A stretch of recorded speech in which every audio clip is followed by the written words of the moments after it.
Sometimes you may have a video that you want to play during your presentation. Well, the good news is you can add the video directly to one of your slides, so you can share it with the audience without having to leave PowerPoint. To get started, go to the Insert tab, then look for the Video command on the far right of the ribbon. From here, you can insert a video from the web or one that's saved to your computer. In this example, we're going to choose the second option. Next, select the file you want, then click the Insert button, and the video will be added to your presentation. If the file size is very large, it might take a minute to finish uploading. Just like pictures, videos can be moved and resized any way you want. You can use the sizing handles on the sides or in the corners, and then just drag and drop.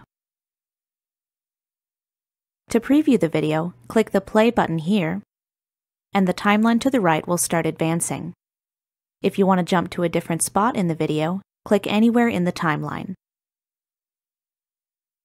Let's go ahead and pause for a second, so we can take a look at some of the options on the Playback tab.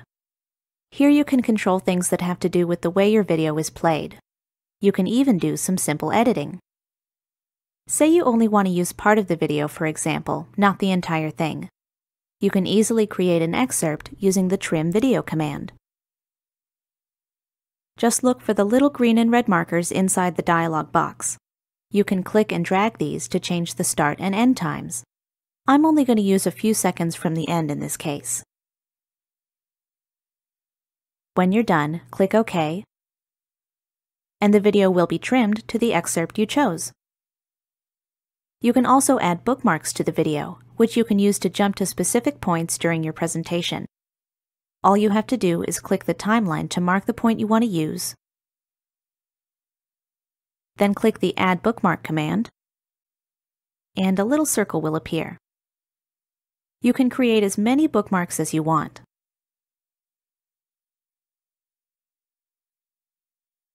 Now you can just click each bookmark when you want to jump to that part of the video. By default, when you're giving your presentation, you do have to click the video in order to make it play. What if you want it to start automatically as soon as you get to that slide? Just come up here to the Video Options group, choose Automatically from the Start menu, and that's all it takes. You can also set the video to play full screen, loop until you stop it manually, and more. Finally, I think I'd like to make some changes to the appearance of my video. We can do that by switching over to the Format tab.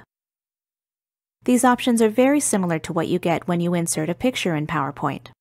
For example, watch how easy it is to apply a different video style, which can add a border and other effects to the video. Another thing you can do is choose a different poster frame. That's the image the audience is going to see before you start the video. In this example, we've already set the video to play automatically, so the poster frame doesn't really matter. It's something to keep in mind, however, if you're going to be playing your video manually. So I think we're all set. To preview the video, why don't we start the presentation from the very beginning? There, that looks great. As you can see, you don't have to be an expert to add or edit videos in PowerPoint. You just have to know how to use the tools, and you can do all kinds of interesting things.